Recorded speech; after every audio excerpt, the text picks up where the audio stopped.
বর্তমান অন্তর্বর্তী সরকার কেয়ারটেকার সরকার নয়, এটি বিপ্লবী সরকার। তাই শুধুমাত্র নির্বাচন দেওয়াই এই সরকারের কাজ নয় বলে মন্তব্য করেছেন ডাক, টেলিযোগাযোগ ও তথ্যপ্রযুক্তি উপদেষ্টা মোহাম্মদ নাহিদ ইসলাম। তিনি বলেছেন, অন্তর্বর্তী সরকার সারা পৃথিবী থেকে সমর্থন পেয়েছে, যা এখনও অব্যাহত আছে। ইতোমধ্যে প্রাতিষ্ঠানিক সংস্কারের জন্য বিভিন্ন কমিশন গঠন করা হয়েছে। প্রাতিষ্ঠানিক সংস্কার শেষে নির্বাচন দেওয়া হবে।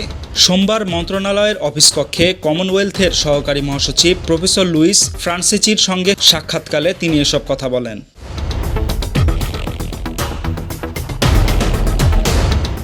এ সময় নাহিদ বলেন, জুলাই আগস্ট গণঅভ্যুত্থানে যে গণহত্যা হয়েছে তার বিচার প্রক্রিয়া চলমান আছে।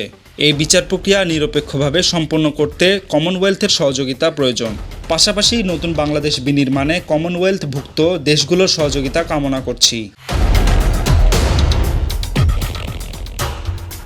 তিনি আরও বলেন, অন্তর্বর্তী সরকার দেশকে স্বৈরাচারী ও অগণতান্ত্রিক শাসন ব্যবস্থা থেকে গণতান্ত্রিক শাসন ব্যবস্থায় ফিরিয়ে আনতে কাজ করছে।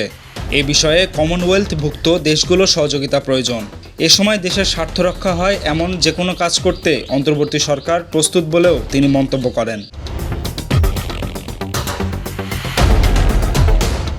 এ সময় কমনওয়েলথের সহকারী মহাসচিব প্রফেসর লুইস ফ্রান্সিচি বাংলাদেশের বর্তমান সরকারের গণতান্ত্রিক সংস্কারের প্রচেষ্টার প্রশংসা করেন এবং নির্বাচনী প্রক্রিয়া সংস্কার সহ সরকারের চলমান সংস্কার উদ্যোগের প্রতি সম্ভাব্য সব উপায়ে কমনওয়েলথের সমর্থনের আশ্বাস দেন।